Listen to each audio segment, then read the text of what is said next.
So I did a quick recap at the end of the video, but I did want to make the video short. So I'm going to add this to the beginning, just to give kind of a quick recap on the things you should check. And if you know how to check all these things on your bike, then you can just skip the rest of the video. So in the spring, you pull the bike out of the shed, you're going to want to check, make sure there's oil, check on the air filter, make sure the air filter is all good, check your chain tension, check your wheel bearings, and then make sure your brakes are good. And well, hopefully your tank is full from before, but if not, then a full tank of fresh gas. If you have, yeah, so those are the basic things to check. If you don't know how to check those things, then watch the remainder of the video and I'll kind of give you a quick rundown on how that's done. So I wanted to make a quick video just about basic springtime bike maintenance. So the things that everybody should be doing at a minimum before you head out for your first ride, and especially before any sort of longer ride. So I have a 17 DRZ here, a 2020 125X, and a YZ450F snow bike. But a lot of this stuff's all the same for all these bikes. So after your bike's been sitting all winter, you go up for your first ride, first thing I would do is just check the tire pressures right away. So check your tire pressure. Somewhere 12, 15 PSI is a good place to start if you have no idea. Take a quick look at your chain. Make sure your chain is, about 2 fingers, maybe 3 if you have small fingers of this free play. You don't want it right tight and you don't want it too loose. So take a quick look at that. And then just give your rims a quick wiggle. Grab the tire, give it a quick wiggle. Grab the front tire, give it a quick wiggle. What you're looking for is play in the bearings here. So just check that real quick. Only takes a couple seconds. If your bike is liquid cooled, what I mean by that is if you have, these radiators up front, you'll want to take your radiator cap off and just take a quick look, make sure there's fluid in there. And then you're going to want to check, make sure your bike has oil. So, and that can be different depending on the bike. Some bikes are pretty easy. They'll have this check glass right here. And this one, you see it's fairly high up on the motor. That's because it's a dry sump oil system. So this is actually an oil reservoir. So you won't see oil in here until the bike's actually running. And once the bike is running, you'll see, oil in this glass. And as long as there's oil in the glass, it's probably okay. Some bikes will have an oil glass, sight glass down low. And if that's the case, you want to see oil in the glass when the bike is not running. But if it's high up like that, you want to see oil in there when the bike's running. When the bike's not running, if it hasn't been running for a while, you won't see oil in there. If you just shut it off, you will. In the case of this DRZ, it's also a dry sump system. So if you kind of look around and realize that there's no sight glass, there's no dipstick on the oil fill. Well, there's no oil fill down on the motor at all on these ones. Then there's a little dipstick up in here. So underneath this cap here, there's a little dipstick. Sorry, this thing's just kind of tight. I'll spin it out. And then in the case of the 125, so this is a 2-stroke, and the oil is only for the transmission. It actually has an oil check screw, and I'll show you that in a second here. In this case, it's GRZ. It's got a dipstick. Check, make sure your oil is good on the dipstick. I already did an oil change on this bike, so I know it's good. But this being a dry sump system, like I say, you got to run it probably 2 minutes or so, and then check the oil on the dipstick. In the case of this 125 and some other 125s, they'll have an oil check screw, so you can check your manual. But in this case, it's usually on one side of the motor or the other, and in this case, it's a little Allen head bolt down in there.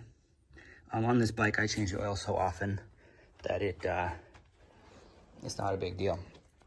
So those are kind of the basic things to check once you pull the bike out. The next thing is you want to take a quick look at your air filter. I would clean it every spring. If you've never done it, you especially want to clean it. You'll see in the case of this DRZ, there's actually kind of quick release tabs. So the air filter's underneath here. So you just pull these tabs out, the panel pops off, And most bikes have this foam style air filter.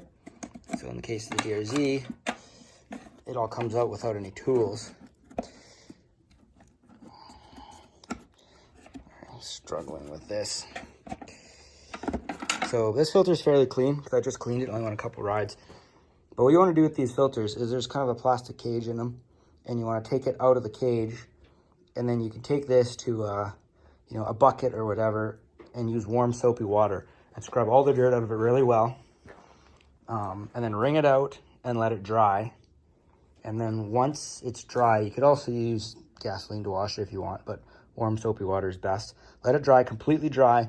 Then you have to soak it with an oil, and you can either soak it with, you know, an actual foam filter oil like this stuff, but it's, you know, pretty pricey.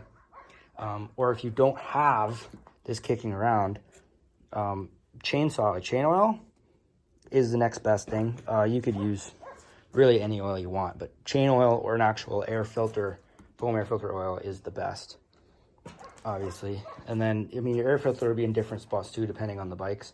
So as you see, this DRZ came out of the side of the, on this 125, it's under the seat. So there's 2 seat bolts, which is quite common on older style bikes.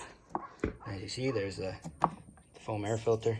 You know, it's real sticky. So at a minimum, open it up, check it, and just make sure it's not all packed with dirt. And if you want, just touch it and make sure it's kind of sticky, you know?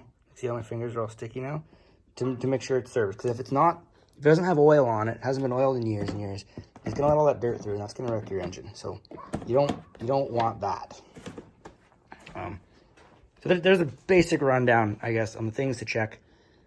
What should be done every spring is a quick oil change.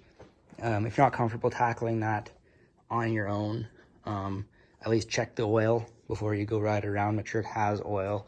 And then, I don't know, maybe pay a buddy to give you a hand. Bikes usually don't take a lot of oil. It's real cheap. Some of them don't even have oil filters. Some do.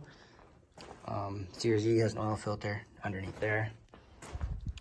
On this 450, it's got the air filter down under here. And it's also got a little oil filter under there. The 125 doesn't have an oil filter. And as you should too, also your chain, it's less critical. Some guys don't really service their chains, and some guys will oil them every ride. If you're gonna oil your chain though, the best time to do it is after the ride, because the main reason you're actually oiling that chain is not because it needs lubrication, because generally most of these chains are O-ring chains these days a lot of times, and you don't actually get any of the lube into the rollers there. It's mostly to prevent rust. So you could use something like this, or you can use an actual chain oil. But oil your chain after the ride is the best time. But like I say, as a quick recap, before you head out in the spring, check your fluids. So check your oil, check if your bike has coolant. If it is liquid cooled, it might be air cooled. In that case, just check your oil. Fresh fuel is always a good thing. Do a quick check on your wheel bearings. Check your brakes, you know, make sure everything feels good there. And that feels like the bike's gonna stop, obviously, before you go ripping away. Yeah, check your chain tension. Make sure your air filter has some oil on it. And this doesn't have to take a long time. I mean, you can check all that in a matter of minutes. And just gives you the peace of mind that your bike is, you know, ready to rock and roll. Anyway, as always, thanks for watching. And let me know if there's something more you want to see.